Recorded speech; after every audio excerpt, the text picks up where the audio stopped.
নমস্কার বন্ধুরা, মাম্পির রান্নাঘরে আপনাদেরকে সবাইকে স্বাগত জানাই। তো আজকে আমি বানিয়ে নেব লাউ বড়ি। তো এখানে লাউ বড়ি বানানোর জন্য আমি যেগুলো নিয়ে নিয়েছি, এখানে আমি একটা গোটা লাউকে এইভাবে কেটে নিয়েছি। আর এখানে আমি আলুও কেটে নিয়েছি, দেখুন ভালো করে। তো এইভাবে আমি পুরো লাউটাকে কেটে নিয়েছি। পেঁয়াজ কুচি করে নিয়েছি, টমেটো কুচি করে নিয়েছি, আদা রসুন নিয়ে নিয়েছি। এটাকে আমি এখন শিলনোড়াতে বেটে নেব। আর এখানে নিয়ে নিয়েছি বড়িগুলোকে আমি তেল দিয়ে ভেজে নেব। তো চলুন এখন আদা রসুনটা বাড়বো। তার আগে আমি যেটা করব সেটা হচ্ছে, কড়াইয়ে আমি অল্প পরিমাণ জল দিয়ে দিলাম। এখানে যে লাউগুলো ছিল সেই লাউগুলো আমি দিয়ে দিলাম। এবার আমি আদা রসুনটা বেটে নিই। তো এখানে চলুন আদা রসুনটা বেটে নিই। তো এখানে এখন আদা রসুনটা বাটা হয়ে গেছে। আদা রসুন এতটা দেবো না, এতটা পরিমাণ দেবো, কারণ এখানে যে ডিম ভাজা ঝোলটা করব সেই ডিম ভাজা ঝোলটার জন্য আমি আদা রসুন বাটাটা রেখে দিলাম। আর তরকারিটাতে এতটা আদা রসুন বাটা দিলে ভালো লাগবে না।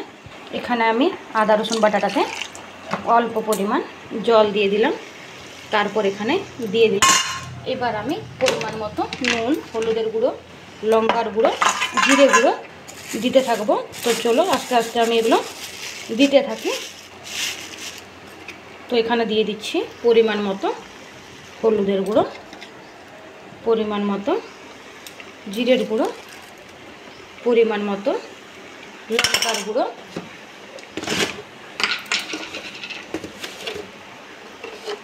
আর পরিমাণ মতো লবণ, আর অল্প মিষ্টি দেবো। তার আগে এটাকে নাড়াচাড়া করিয়ে নেব।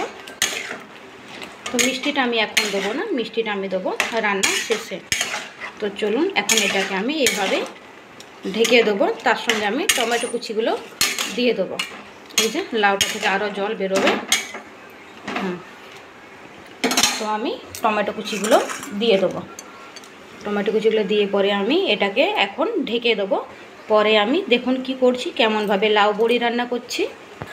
তো দেখো তরকারিটা হয়ে গেছে। এবার আমি গ্যাসটা বন্ধ করে দিলাম।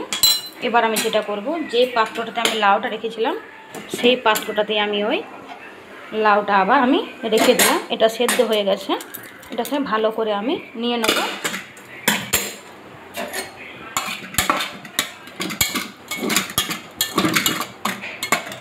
এটা করে আমি ভালো করে নিয়ে নিচ্ছি।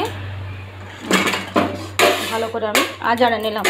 তো আজাড়ে আমি ধুয়ে পরে এটা তারপর দেখাচ্ছি, এক হাতে হচ্ছে না। তো দেখো আমি লাউটা কিন্তু আলুটা সেদ্ধ হয়ে গেছে, এটা আমি আজাড়ে নিয়েছি। এখানে আমি আধ চামচ চিনিও নিয়ে নিয়েছি। আর এখানে যে পেঁয়াজ কুচি বড়িটা আছে, দেখুন এবার আমি কি করতে থাকবো। তো এখন আমি পুরো রান্নাটাই করব এই সর্ষের তেলটাতে। তো এখন আমি সর্ষের তেল দিয়ে দিলাম। সর্ষের তেলটার কৌটাটা এরকম থাকে, আমি অল্প ছুরি করে ছেঁদা করে নিয়েছি। সর্ষের তেলটা একটু বেশিই দিলাম। এবার আমি এখানে দিয়ে দেবো অল্প পরিমাণ নুন, যাতে আমার বড়িটা প্রথমে ভেজে নিয়ে তুলে নেব, বড়িটা যাতে একটু নুন নুন খেতে লাগে। তো এতটা বড়ি দেবো না, এতটা বড়ি দেবো, কোনো জিনিসটা অতিরিক্ত ভালো লাগে না।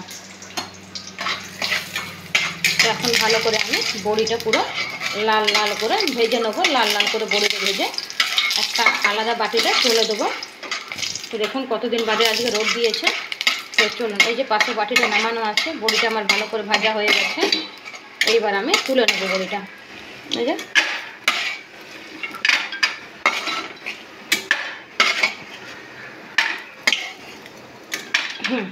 ভাজা হয়ে গেছে, বড়িটা আলাদা জায়গায় তুলে রেখে দিলাম।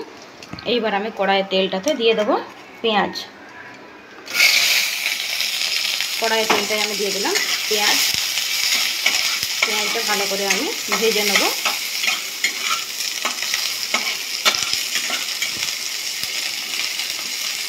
পেঁয়াজটাকে ভালো করে একদম লাল লাল করে ভেজে নেব। বেশি আর এর উপরে সরষের তেল দিচ্ছি না, জ্বালানাটা খোলা আছে বলে এই যে হাওয়াটা কিন্তু লাগছে।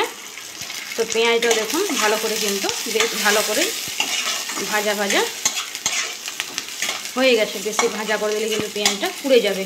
এবার যেটা করব, এই যে সেদ্ধ করা লাউটা, আদা রসুন বাটা তো তখনই দিয়ে দিয়েছি, এটা এখানে আমি দিয়ে দিলাম।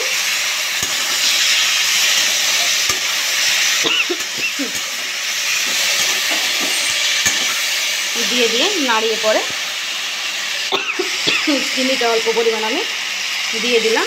চিনিটা দিয়ে আবারও আমি বেশ কিছুক্ষণ ধরে নাড়িয়ে নেব।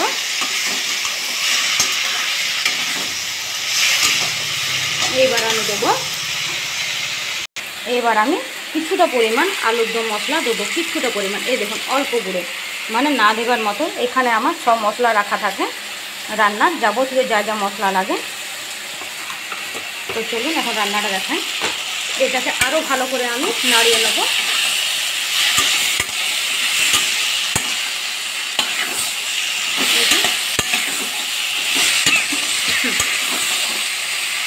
এইবার আমি উপর থেকে এই যে বড়িগুলো ছড়িয়ে দেবো। তারপরে বড়িগুলো আমি দিয়ে পরে ভালো করে নাড়িয়ে নেব।